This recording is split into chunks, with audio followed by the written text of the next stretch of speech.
Méditation du 23 janvier. Mami la pina tapi. Mais Ésaü court à sa rencontre. Il le serre dans ses bras et il l'embrasse. Tous les deux se mettent à pleurer. Genèse 33, verset 4, version Parole de vie. Les Yamanas étaient des nomades qui vivaient en terre de feu, dans la région la plus australe du monde. Ils habitaient dans un environnement très hostile, entre vent glacial et jours de pâle soleil. Ils passaient la plupart du temps dans leur canoë fait d'écorce d'arbres et chassant les loups de mer et les guanacos. Ce n'était pas une vie facile et cela a marqué leurs coutumes et même leur manière de s'exprimer. Dans leur langue, le Ossi-Kuta, nous trouvons un des mots les plus longs, très difficiles à traduire. Mamula Pitanape. Il désignerait le fait que deux personnes veulent commencer quelque chose et aucune des deux n'ose faire le premier pas. Le récit de Genèse 33 est un long Mami la pi na tapé. Il n'y a rien de plus douloureux qu'un problème familial accumulé et tant Jacob qu'Ésaü traînaient quelque chose de ce genre depuis longtemps. Les héritages génèrent souvent des tensions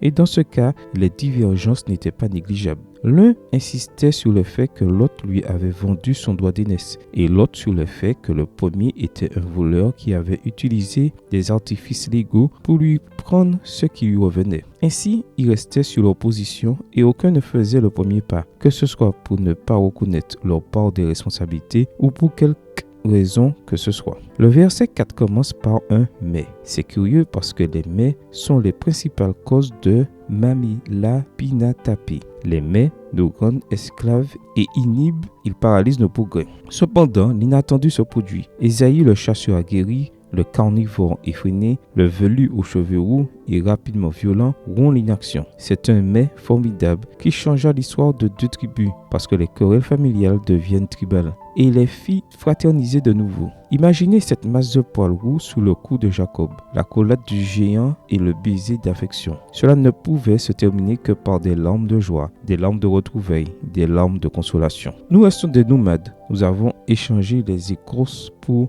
l'aluminium, le mal de mer pour le jet lag, les guacanos pour le fast-food, mais nous restons des nomades, au moins dans les sentiments. Combien de fois nous laissons les problèmes s'enraciner et ils nous accompagnent sur les itinéraires de nos émotions et de nos culpabilités?